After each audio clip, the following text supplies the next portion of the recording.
코로나19로 인해 전 세계 유통망이 단절되면서 식량 위기 우려가 크게 높아지고 있습니다. 특히 식량 자급률이 낮은 우리나라도 안전지대일 수 없다는 분석이 나오고 있습니다. 한두봉 고려대학교 식품자원경제학과 교수 모셨습니다. 어서 오세요. 네, 안녕하세요. 자, 교수님 첫 질문은요. 네네. 인류가 굶주림에서 벗어났습니까? 지금 절대적인 수치로 많이 벗어난 예. 것으로 보입니다. 그러니까 우리가 멜더스 인구론에서 인구가 기하급수적으로 일어나는데 식량 생산은 산술급수적으로 일어나서 식량 문제가 대두된다고 그랬는데 지난 30년 동안 식량 생산은 한 세 배가 됐는데 인구는 한 두 배밖에 안 됐기 때문에 절대적인 측면에서는 벗어났지만 아직까지도 영양 부족의 상태에 있는 인구가 한 10억 명 정도 10억 명이 네네 그렇게 되고 있습니다. 그런데 식량이 이게 세계화의 어떤 상징적인 생산품이란 게 무슨 말인가요? 이게? 잘 아시는 바와 같이는 1993년도에 우리가 라운드 협상이 타결되면서 김영삼 대통령께서 직을 걸고 쌀 수비를 막겠다고 하셨지 않습니까? 근데 결국 막지를 못했죠. 그러면서 전 세계가 예외 없는 관세화로 이제는 모든 나라들이 자우에서 만드는 농산물을 가지고 먹는 게 아니라 각국에서 서로 예를 들면 땅이 많은 나라에서는 곡물을 많이 생산하고 노동이 싼 나라에서는 또 그러한 농산물을 생산하고 또 한편 선진국에서는 고부가치의 농산물을 만들어 갖고 서로 교역을 각 나라들이 한 80% 이상을 다른 나라 음식을 먹고 있다고 현재 보면 됩니다. 80%가 다른 나라 음식을 먹고 있다는 건 세계 전체가 식량 공급망에 얽혀 있다는. 그렇죠. 얽혀 있는 거죠. 네. 그래서 이 나오는 게 코로나가 이 세계 공급망을 지금 뒤흔들고 있지 않습니까? 그렇죠. 그러면 식량 위기가 가시적으로 올 수 있다는 어떤 가능성이. 그렇죠. 굉장히 저는 크다고 봅니다. 그리고 얼마 전에 노무라 연구소에서 발표한 것에 따르면은 전 세계 인구의 한 5분의 3이 식량 불안정에 굉장히 고통을 받게 될 것이다. 세계 한 50개국 자체가 50개국이 굉장히 문제가 있을 거다. 그러니까 선진국에서는 안 맞는 그 농산물을 많이 생산하는 수출국에서 많이 생산을 한다 그래도 어저께 우리가 러시아 선원들이 냉동선에서 16명이 그 확진자가 발생했는데 앞으로 러시아나 그런 나라에서 물건을 갖다 수입할 수도 없고 그렇게 되다 보면은 많은 농산물을 많이 생산하는 나라에서는 팔 수가 없기 때문에 폐기 처분하고 부족한 나라에서는 수입할 수 없기 때문에 굶주리는 사람이 생기는 거죠.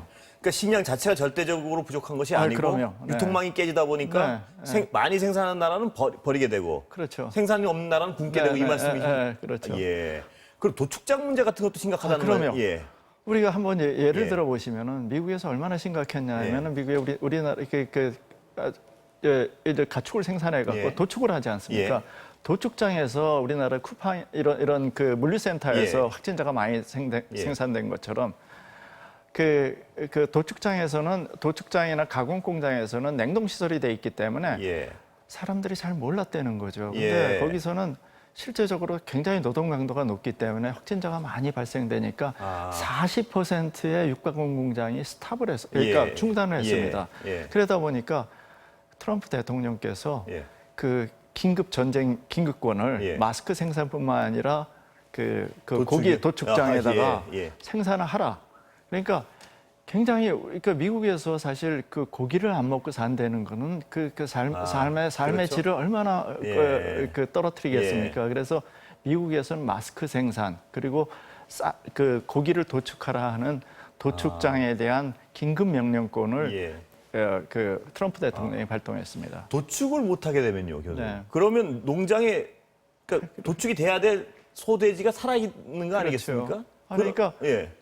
그러니까 자동적으로 폐기 처분하는 거죠. 돼지나 특히 중소가축들이요. 중소가축들은 생존 기간이 적기 때문에 닭이나 돼지 같은 것은 폐기 처분을 할 수밖에 없는 거죠. 그러면 또 굶는 나라는 또 생산 부족으로 굶게 되고요. 굉장히 많죠. 그러니까 문제가 되는 건 개도기 문제입니다. 개도국에서는 과거에는 수입도 조금이라도 수입돼서 하고 그랬지만은 지금은 수입뿐만 아니라 원조도 안 되는 거죠. 원조하는 국가도 그 원조를 줬을 때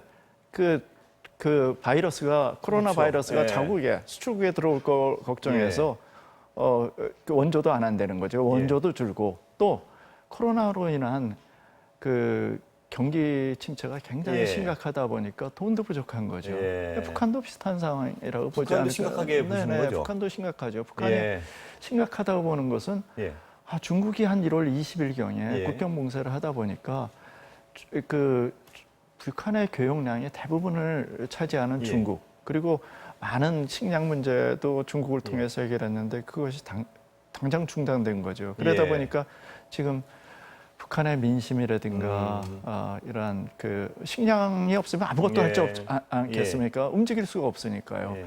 그러다 보니까 현재 지금 그 남한과 북한 사이에 좀 이런 냉전 기류가 많이 생성되지 않은가. 그러니까 북한의 어떤 식량 부족의 심각성이 지금 어떤 그러면, 북한의 움직임에 영향을 줄 것이다 이 말. 네, 그러면 예. 우리가 경험도 해보셨겠지만은 그러니까 6.25 전쟁 이후 맞는 보릿고개를 예. 다시 우리 한국에서 맞는다 그러면은 예. 지금 젊은이들이 하나도 견뎌내지 못할 거라고 생각합니다. 예. 풍족한 세대에서 할 60세 넘은 많은 베이비붐 세대나 견딜 수 있지 않을까. 젊은 청소년들이 어떻게 견딜 수 있을까 생각합니다. 북한도 예. 마찬가지라고 생각합니다. 예. 그러니까 지난 3월 이후에 예. 식량 배급이 안 됐다고 합니다. 예. 그러니까 3월 이후에요. 네, 예. 그것도 3월 이후에 쌀이 모자르니 북한은 뭐 예. 산악지대가 많으니까요. 예. 그러니까 그 쌀을 중국으로부터 수입 못하다 보니까 옥수수밖에 배달을 예. 못했고, 또 북한이 불만이 가진 거는 그래도 우리 동족끼리 예. 그러니까 인권적인 차원에서 기본적인 북한의 식량을 좀 원조해 줬으면 좋겠는데 우리 정부에서 그런 걸 잘 풀지 못해 갖고 예. 그런데 그런 불만이 불만도 쌓인 게 예. 있냐. 그러다 보니까 중국에서 얼마 전에 80만 ton의 예. 곡물을 갖다 긴급 수출했다. 뭐 예. 이런 게 있다 보니까 우리나라도 이제는 뭐 그 인류의 차원이라든가 뭐 정치적인 이런 문제를 떠나서 식량 부분, 동적으로서 식량 식량 부분에 문제만큼은 뭐 원조해주고 이러는 것은 예. 당연히 해야 될 일이 아닌가 생각합니다. 그 코로나 이후에요. 네네. 굶주리는 사람들이 진짜 늘어났다는 통계도 잡히고 있습니까? 지금 아직은 굶주리는 통계가 잡히는 것은요. 예. 우선 사람들이 우선 내 소득이 줄고요. 예. 지금 우리가 잘 안 나타나지만요. 예. 지금 긴급 재난보조금이 들어왔을 예. 때 사람들이 제일 먼저 한 것이 뭡니까? 예. 먹는 것을 했다는 거죠. 예. 고기를 많이 고기도 쇠고기를 많이 고기도, 살았다는 예. 그거는 뭐냐면 사람들이 고통 속에 있었다는 거죠. 예. 그러니까 우리가 사실 장바구니 물가라고 하지 않습니까? 예. 내 소득이 줄었을 때 제일 먼저 할 수 있는 것은 교육비는 줄일 수 없으니까요. 예. 먹는 것부터 주부들이 줄여나갈 거라는 거죠. 그래서 긴급 재난 보조금이 나갔을 때 그 고기 소비가 많이 늘어난 예. 거, 그리고 생계비에서 차지하는 식료품비가 지금 우리나라 14% 됩니다. 예. 근데 앞으로 경기 침체가 저는 오지 않았다고 생각합니다. 예. 그러니까 우리가 3, 4분기로 가면서 예. 그 실업이 늘어나고 예. 소득이 줄어들고 예. 우리가 뭐 마이너스 성장이 예. 되고, 또 한편 많은 사람들이 경제 예측을 하는데 하반기서부터 경기가 코로나를 극복해서 예. 경기가 회복될 거라고 생각하는데 이게 다 장기적으로 보지 않습니까? 예. 내년까지 간다고 생각했을 때 과연 이 사태를 어떻게 풀어나갈 것인가? 예. 그리고 만약에 사람이 원하는 기본적인 먹는 욕구를 충족하지 못했을 때 우리 정부가 해야 될 역할은 무엇인가? 예. 이러한 것도 다시 한번 생각해 보게 됩니다. 심각한 상황이네요. 네네. 예. 그런데 우리나라도 어떤 수입이 줄어서 굶게 되는 경우도 있지만 아까 말씀하신 대로 유통망이 망가져서 우리도 수입에 의존하고 있으니까 우리 식량 자급률이 높은 편이 아니죠, 교수님? 우리 식량 자급률이 한 22%도 채 안 되고 있습니다. 그럼 우리가 코로나 이후에 어떤 식량 위기에 굉장히 취약한 나라 중에 하나가 되겠네요. 그렇죠. 우리나라가 어떻게 성장했어요? 우리나라는 세계화를 통해 성장한 나라라고요. 예. 그러다 보니까 우루과이에 합상이 되고 나서 적극적으로 시장 개방을 했다는 거죠. 예. FTA라든가 뭐 이런 것을 통해서 그래갖고 우리나라가 많은 식량을 갖다 수입하고 있죠. 예. 그러는 과정에서 우리나라의 농지는 줄어들고 논면적도 줄어들고 예. 또 농업의 중요성도 굉장히 낮아졌다고 생각합니다. 예. 새만금이 개발됐을 때 100% 농지를 쓰다는 게 지금은 70%, 예. 30%, 또 지금은 태양광 산업으로 다 바뀌었기 때문에 예. 이제는 저희가 다시 한번 생각할 때라고 생각합니다. 예. 핀란드에 제가 지난주에 이코노미스트에 있는 예. 핀란드 예를 하나 들어보겠습니다. 예. 핀란드가 코로나에서 사망자라는 확진자가 가장 적었습니다. 예. 1939년도에 2차 세계대전 났을 때 소련이 핀란드를 침공하면서 발태를 막았습니다. 예. 그러니까 핀란드로 들어오는 모든 물자가 다 봉쇄된 거라고요. 예. 그러다 보니까 핀란드가 그때 10만 명 이상이 죽고 모든 가구에 모든 구성원 중에 한 사람은 다 죽었다고 예. 생각합니다. 예. 그래서 그 후에 한 게 정부의 긴급 비축청을 만들어 갖고 의료품, 의약품, 식량, 그리고 연료, 또 한편 뭐 마스크, 그리고 기본적인 물자를 다 하고 있다는 거죠. 그 사람들이 얘기하고 있는 우리가 보험을 들거나 연금을 드는 거랑 똑같습니다. 그러니까 평상시에 식량을 구입하거나 연료를 구입하면은 돈이 들지만은 이러한 위기 상황에 비해서는 얼마 안 된다. 그럼요. 지금보다는 많은 비축을 해야 될 거라고 단기적으로. 얼마나 가지고 있나요? 우리가 지금 한 2달분의 쌀을 갖고 있습니다. 보통 2달분의 쌀을 갖고 있는데 지금은 그것보다는 탄력적으로 더 갖고 가져야 되지 않을까. 왜 그러냐 하면은 지금 우리가 마스크 사태를 겪지 않았습니까? 제가 마스크가 없어갖고 학교에 다니면서 한 장에 6,000원 주고 샀습니다. 근데 만약에 마스크니까 됐지 식량 가격이 쌀이라고 그래서 쌀이나 기본적인 고기라든가 돼지고기 이렇게 됐었으면 과연 우리 전국이라든가 사회 경제적으로 얼마나 불안할까 국민들한테. 국민들이 굉장히 위기의식을 느끼지 않을까 생각합니다. 그러면 이 비축량은 어느 정도가 적절하다고 보시는 건가요? 우리가 단기적으로는 지금 우리가 좀 비축량을 늘려야 될 거라고 생각합니다. 저는 뭐 최소한 뭐 2개월분에서 한 3개월분까지 기본 식량, 그러니까 다 할 필요는 없지만은 우리가 쌀이라든가 우리가 김치라든가 우리가 돼지고기, 닭고기 이러한 것에 기본적으로 우리가 필요한 식량은 우리가 좀 갖고 있어야 되지 않을까. 단기적으로죠. 이게 영원히 갖고 있는 게 아니라 우리가 지금 코로나 사태가 내년까지 될 때면은 과거랑 다른 생각이 해야 된다는 거죠. 그러한 예가 우리가 핀란드 이그젬플을 잘 참조할 필요가 있지 않을까 생각합니다. 그렇다면 그렇다고 해서요. 이 세계화 시대가 다시 거꾸로 돌아간다고 해도 이 식량 생산을 자급률을 무조건 올리는 게 또 바람직한 것도 아니죠. 저는 지금은 그 코로나로 가져온 새로운 냉전 시대가 오지 않았다 생각합니다. 그러니까 세계대전 이후로 EU라든가 이런 나라에서 어떻게 준비를 했는가, 한국이 어떻게 식량을 준비했는가, 통일별을 우리가 어떻게 마련했는가, 우리가 다시 한번 보릿고개를 갖지 않으려면은 우리가 농업의 중요성을 다시 보는 시점이 되지 않을까 생각합니다. 그래서 이제는 기초 식량, 우리가 기본 식량은 우리가 국민들한테 보급할 수 있는 농지를 보존하고 농지를 유지 관리하고 농업의 중요성을 다시 한번 보게 되는 시기가 되지 않았나 생각합니다. 그래서 우리가 농업에 대한 예산 같은 거를 보면요.